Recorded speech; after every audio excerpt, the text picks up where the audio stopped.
Over the past few weeks, Pitso Mosimane has been increasingly linked with the job of coaching the national team of Nigeria. But it does seem like Pitso Mosimane's heart is still stuck in wanting to come back and revive a sleeping giant. And we're going to talk about that and read into that because, well, he has done something on Twitter that has made a lot of people go, this is interesting. We are also going to talk about Kikentoli and his contract coming to an end and what he's deciding to do, and said news about Tatuya Hornet Cloak. Hello and welcome to Coast Nation Fan TV. I am Pelo, I am your host, and this is where fans meet and talk about Kaizer Chiefs. Amakusi Football Club. Well, it's simple. There was a tweet by one of the Kaizer Chiefs fans saying, "Hey Kaizer Chiefs family, let us welcome Pitso Mosimane into Kaizer Chiefs." Oh, he's just happy and just saying a random thing. And guess what? Guess who liked that tweet? It was the one, the only Pitso Mosimane. And I know obviously people are gonna say, Pilo, stop saying that, it's not a big deal. What is wrong with someone liking a tweet? sorry, you don't talk like that. Anyways, I know people are gonna think, yeah, we're reading too much into this. But Twitter now is where things happen. Or Elon Musk, they announced on Twitter that they will buy Twitter and they ended up buying Twitter. They do all these things on Twitter and people sometimes you ignore that. But then further way down the line, you see things that are actually serious happening. Take for example, Jadon Sancho. He got suspended by Manchester United because of a statement that he put up on Twitter. So these things, the public figures, the things that they do on the internet, on Twitter specifically, it's usually telling of what's actually going on. And I know that there is a bigger job. It is a bigger job to coach Nigeria. If you think Chiefs are bigger than Nigeria, then that is delusional. In Nigeria, once even JJL coach has even said that Pitso coming to Nigeria to coach the national team of Nigeria would be a good thing because he's one of the best coaches in Africa. But if Pitso is tired of this thing of going out and about, he might then just as well stay at Kaizer Chiefs, especially come to Kaizer Chiefs, especially since what happened with him is that he had a health scare while he was in UAE. So I do think that he wants to stick around in South Africa. And also, bringing back Kaizer Chiefs and making them win something after all these years, that would massively improve his CV.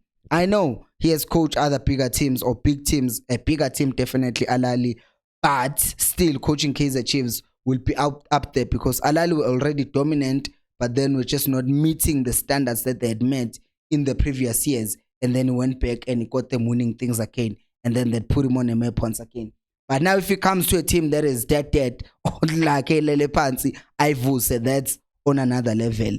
And yes, I do know that some people are going to say, yeah, Mpilo, but let's give Johnson 5 years, because I saw even when we were watching the game yesterday, someone put a thing that says, let's give Kevin Johnson 5 years.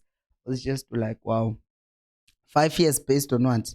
Based on, let's just leave that. Let's not talk about that because we like taking long-term decisions based on short-term results.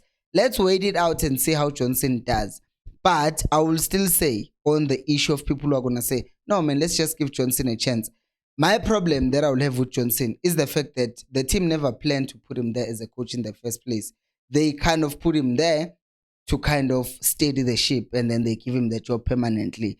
And the problem with that is there's a different kind of pressure when you're an interim coach and when you're a permanent coach.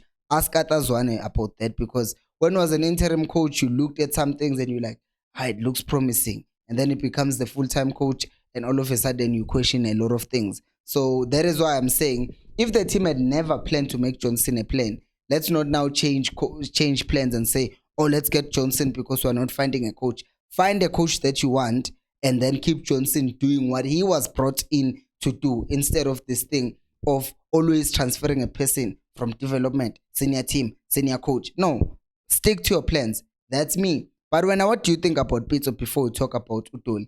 Do you think Chiefs should continue with Pitso, or do you think they should just give 10 years to Kevin Johnson?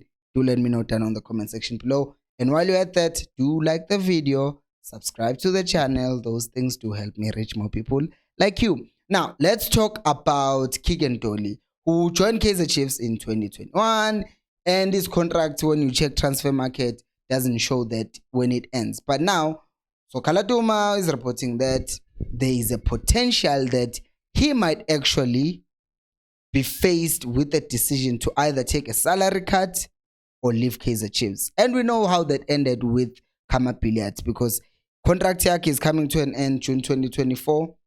Now the negotiations start. And what I find interesting is that now the Latuma people are reporting that what has actually happened is that the talks are set to begin very soon, which means if they tell him that the salary will go down, then it's in a running contract, which means in that case they won't say, oh, it wasn't a salary cut, it was a new contract, because this one is an extension to the current contract, which means even if you are trying to be technical, it will be a salary cut, because it wouldn't be a salary cut if he finishes his contract and then they offer him a new contract after the contract ends in June.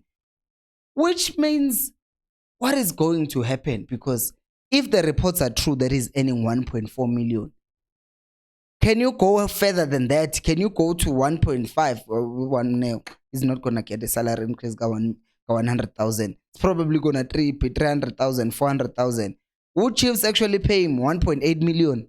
Or will they just cut his salary because one, ulimala njalo manje, two, he's on his latter stages of his career, three, there's no one else in South Africa who's going to offer him that kind of salary. The only team that could offer him that kind of salary is Sundowns, and Sundowns are sure as hell not going to sign Dolly back. So actually, Chiefs can still offer Dolly 500,000 and still be the only team that could offer him that amount of money. But I think it depends on him and his agents on what they think about that salary. By the way, now what do you think before we talk about it? Okay, do you think that it makes sense for Kaizer Chiefs to extend the contract at Dolly? And in what terms? Should they cut his salary? Should they keep it the same? What do you think? Let me know in my comments. Sad news though is the fact that we are going to be without Tato Yaone Ditlokwe for the next 3 months. But it's also kind of helped by the fact that there is AFCON, which is good because he's out for 3 months, but he's missing December, he's missing January, and he's missing February. So very January, there are no games. December, just 2 games. Well, we've played one, there are 2 more remaining. And then February, it's after the CAF, and then it's after the AFCON, then he can come back in March. In the meantime, though, we'll have to do with Dove and Mosimane playing there.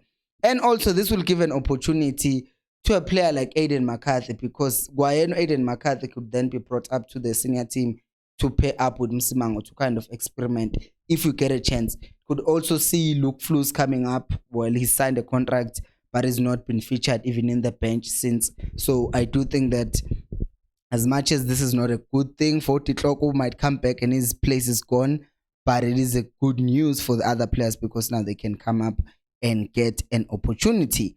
And I would like to ask you, who do you think is the best defensive partnership, center-back partnership? It's Mosimane right now, it's Mosimane and Dove. Or do you think it should be Ngobo and Dove? Or do you think Mosimane and Dove?